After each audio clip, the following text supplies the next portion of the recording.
All right, here with Ryan Tannehill at Big 12 Media Days. Ryan, a lot's been talked about your expectations into next season, but I kind of want to talk about the family atmosphere. This team's really starting to bond. You guys have gone on paintball trips together.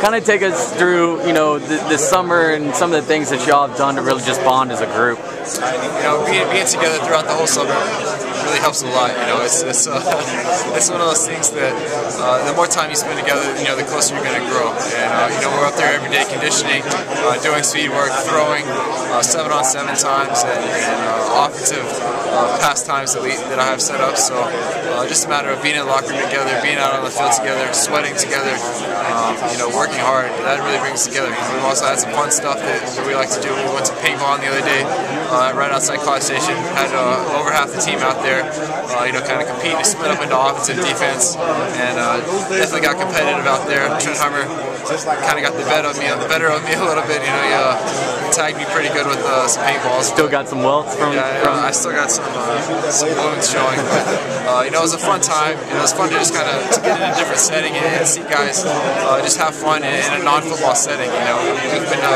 Buffalo Wild Wings as well. It's fun just to hang out and get a meal with each other. That in a setting that you don't normally get to hang out with each other. It's an exciting year for you. Just starting back from that Kansas game, and in the past year, you've not only helped research this Aggie team on a national level, but you've gotten married or you've gotten engaged. You've got your degree. Just how blessed do you feel just to be able to be in this situation in your life? I'm extremely blessed and extremely lucky to be in the situation I am. I'm truly thankful for that. God has put me in a place that not a lot of people get to be in. I have great people around me, great teammates that make football easy. Great fiance that makes time away from football easy. Great family to support me back home. So I just know that I'm truly lucky to be in the position I am, and I just try to take advantage of it. I really want to talk about Coach Rossler and the job he's done. Not only you can look back to his time with Gerard and you and some of the development of some of these other players. Even you can go back to Stephen McGee. How much has he helped your game and just progress you to the level you're at right now? Coach Ross is so helpful. He's been around for a long time. He knows the game almost better than anyone else I know. So just having a guy of that caliber that can consistently help you day in and day out, that's been in the NFL, knows what stats like, knows what's coaching a great player. He coached Brett Favre, so he knows what coaching a great player is like. So it's truly helpful for us, not just me in particular, but the entire quarterback room to have a guy of that caliber, in your room with you and coaching you every day.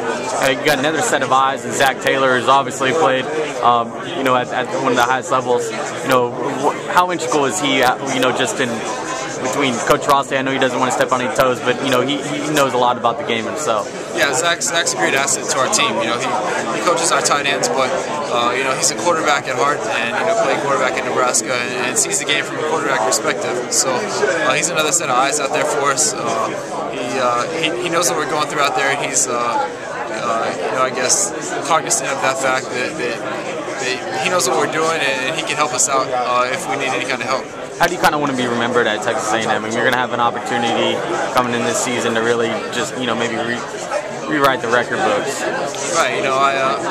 I hope to remember it as a guy that won every game his last year. That's our goal this year, is to go in and win every game. And it starts with SMU.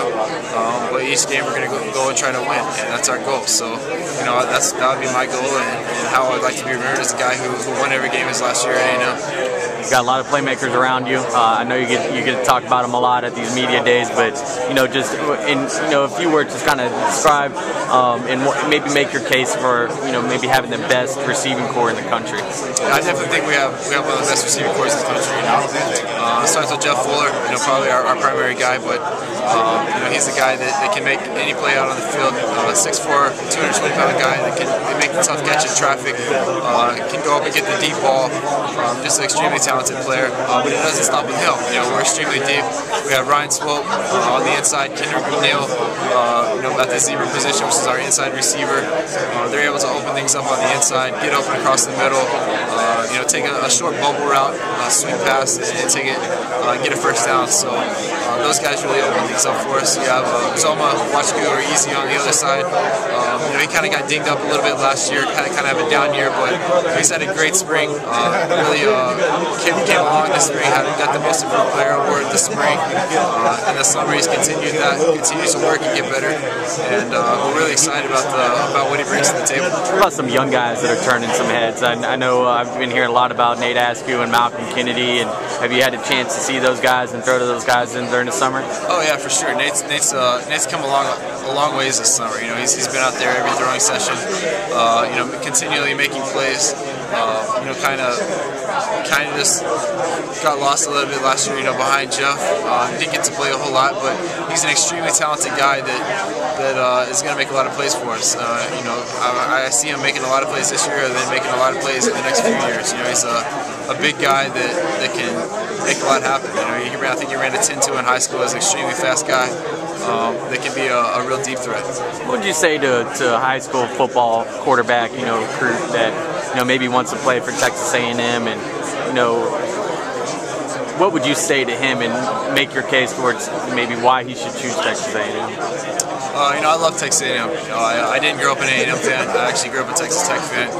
Didn't know a whole lot about A&M, but when I started getting recruited, I came down here and absolutely fell in love with this school. We have so many traditions and such support from our fan base that I don't think any school in the nation has the fan base that we have.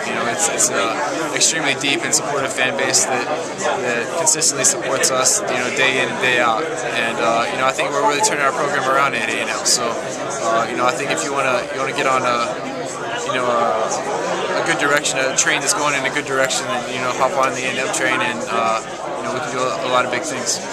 Thanks, Ryan.